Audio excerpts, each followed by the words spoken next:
Welcome back to the channel. So on this episode, we're going to make a lot of progress on the Lightning. We're going to start tearing the engine down, try to get separated from the transmission off the frame.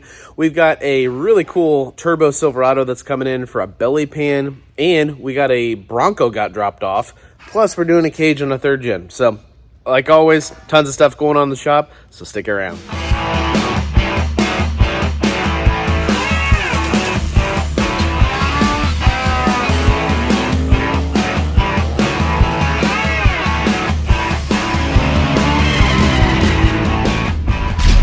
You're watching the Vasco Speed and Performance YouTube channel.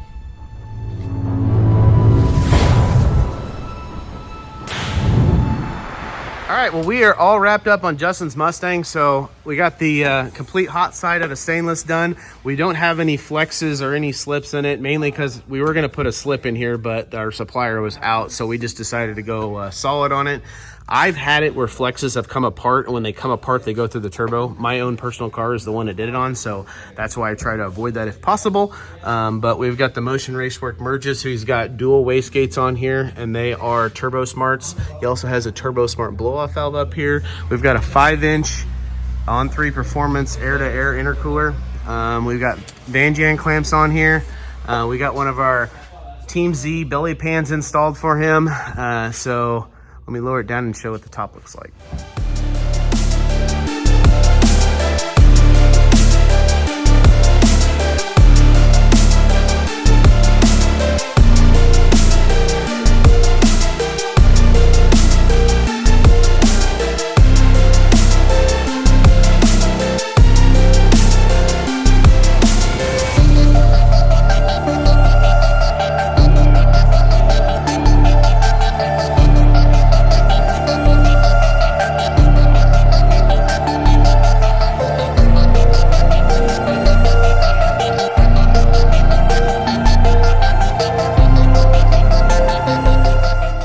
Well, things have escalated with the Lightning. We have got the cab off. Now it's time for us to start pulling the engine apart. So we're gonna try and separate the engine and transmission from everything here. And we're gonna document that process. So ain't gonna get itself done, so let's get to it.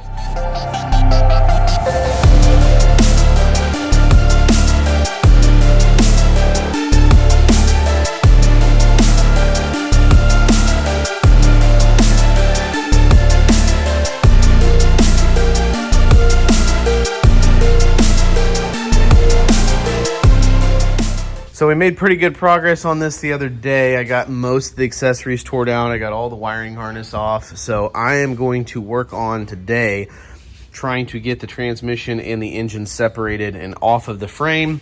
Once that's done, then we'll probably end up getting this thing on an engine stand, and then we can start making progress in that direction. So that's to come on this episode.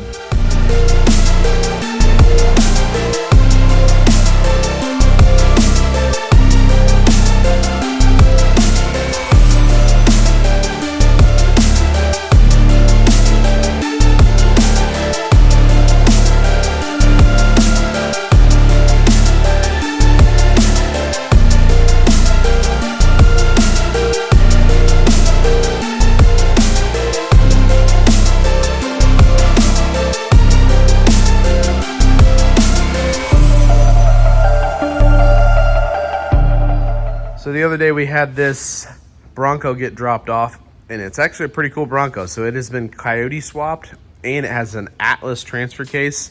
It was built by somebody in Georgia, I believe. So it's got a couple issues that we're going to try and diagnose and figure out, and hopefully we can get this thing back on the road and safe. The steering on it is very loose feeling. It bounces around a lot. Well, it's got Hydro Boost and power steering, so it shouldn't be doing that a lot.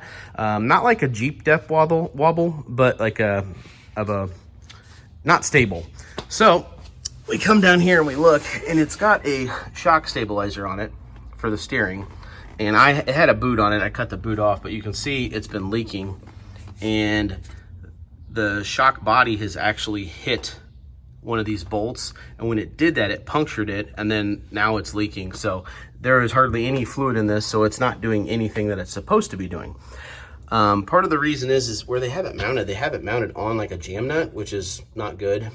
And then over here, you can kind of see where it's not on a flat spot. I would have probably put it up here on a flat spot so it has a good spot to go to, but therefore this bracket probably wouldn't work. So we might end up having to take this bracket and modify it and mount it up here, and then figure out a better spot to mount this contraption on this. We may end up making a whole new bracket, I'm not sure. But we'll kind of see how that goes, but that's one of the issues we are going to have to fix on this. So I ordered a new one of these, and I ordered a new boot for it. So we will, once that shows up, we will start working on that and getting that stuff fixed first, and then we'll go on from there. But really cool Jeep, or a Jeep, Bronco. It's like a Jeep, but it has a lot of really cool parts on it. It's got an Atlas transfer case in it. It's got air conditioning, interior's been redone. It's got amp running boards, so when you open the doors, they come out for you. Yeah, really awesome Jeep. Or, I don't know why I keep saying Jeep, Bronco. So, we will keep you updated on what we do to this thing. Okay, so the customer mentioned possibly fixing the wiring on this, and let me just show you some of the wiring on it.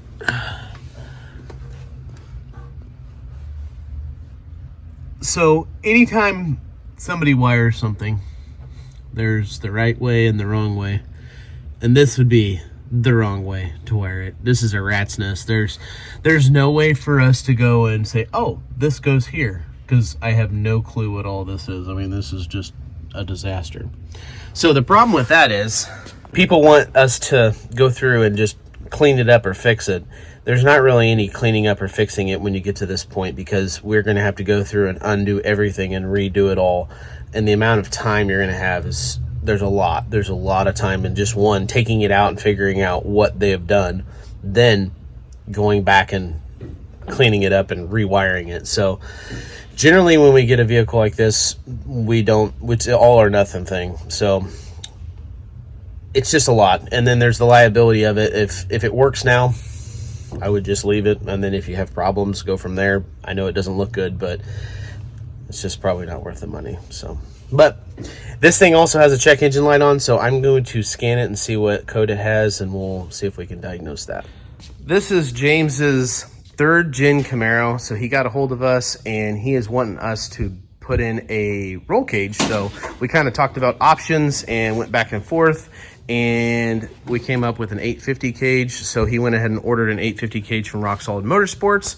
So we are going to get to work on getting this cage installed, and then after that, he might have us do some other work like cutting out the T-top area for the back T-top area in the trunk, making it flat, and also making room for the torque arm in the tunnel areas. Yep.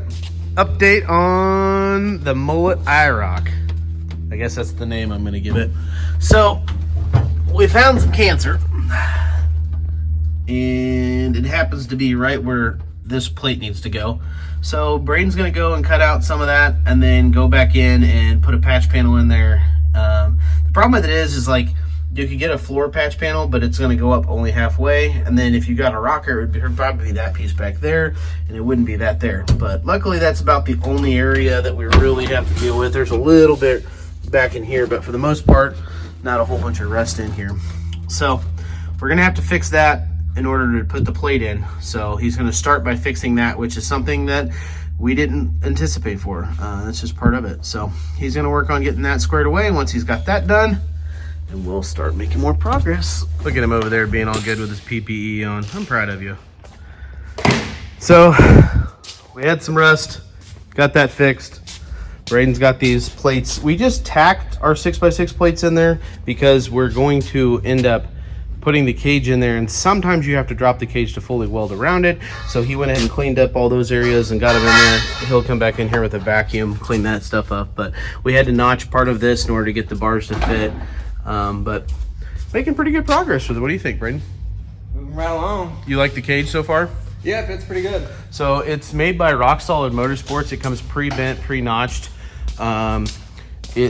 You still have to go and clean your end of your tubes up because it's cut with a plasma cutter. And then Braden's going to go ahead and he's polishing all the ends of the tubes so the welds come out looking really good.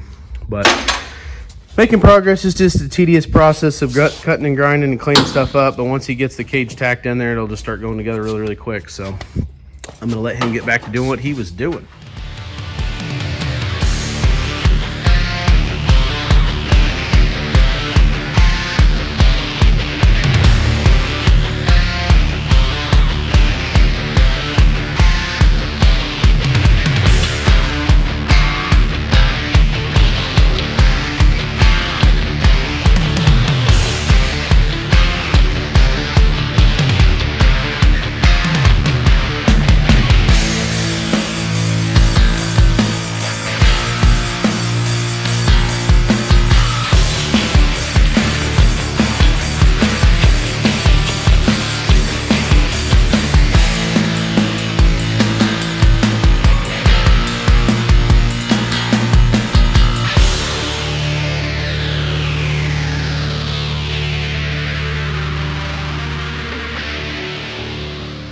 update time. Braden has been working his butt off, welding inside this thing. So one of your first cages you weld inside of, it's not so much fun being wadded up and getting into weird places, isn't it? But the third gen cage has turned out really, really good. So he's finishing up some final welding, and we should have this thing knocked out, and then we'll have the NHRA guy come out and certify it, and that should be good. And if he wants to end up doing the filler panel back in here and cutting that out and doing the torque tunnel area for the torque arm stuff, then we can do that. But kind of an update where we're at on the cage for the third gen. Up next, we got this sweet single cab Silverado. Man, these things, tell you what, when I was growing up, this is like my era, so these trucks do it for me. But this thing's got an LS turbo. I want to say that he said this is a Huron speed kit, but it's got a fresh cage in it. It's got some fresh welds on it. He's wanting to do some drag and drives with this thing, so he brought it to us, and we're going to be making a belly pan for it. Also, on top of that, he added that he might want us to do some exhaust work, and then there's some holes for the shocks in the back that are the wrong size. So let's get to work.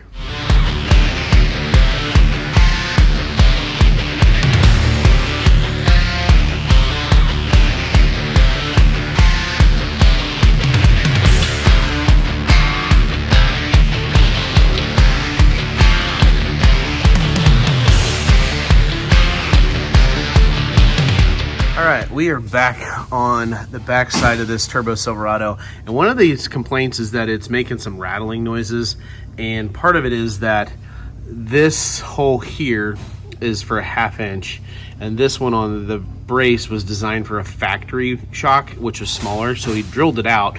The problem with it is now we need to make some spacers. So he had some spacers made, but I think the reason was they might have been a little bit too loose. So I am going to work on basically making a spacer to fill up this gap. I would much rather do that than go ahead and cut this bracket off and make a new bracket. So let's see what we can figure out on this.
We got the Silverado all wrapped up, so we made a custom belly pan for it.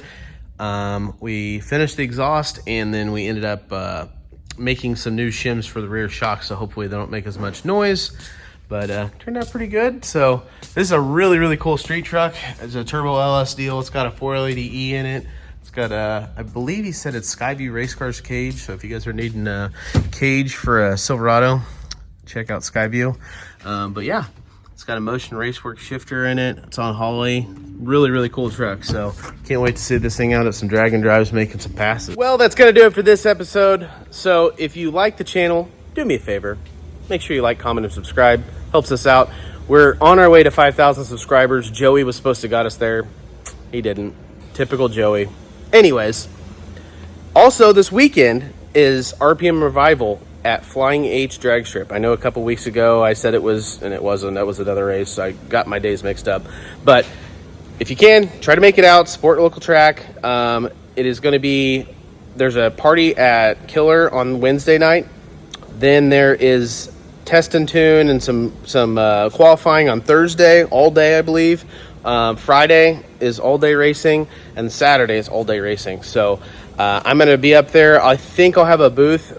So I haven't decided if I'm going to do that or not, but I'm going to try and make it to the car show, and I'm at least going to try and come up there Friday night and Saturday night. So if you're in the Kansas City area this weekend and you're going to come out to Flying H and you see me, make sure you hit me up and say, hey, Brad, watch you on the channel. So I'd love to meet you guys. So I appreciate everybody coming by, and I think that's it for this episode. So I'll catch you on the next one. Have a good one.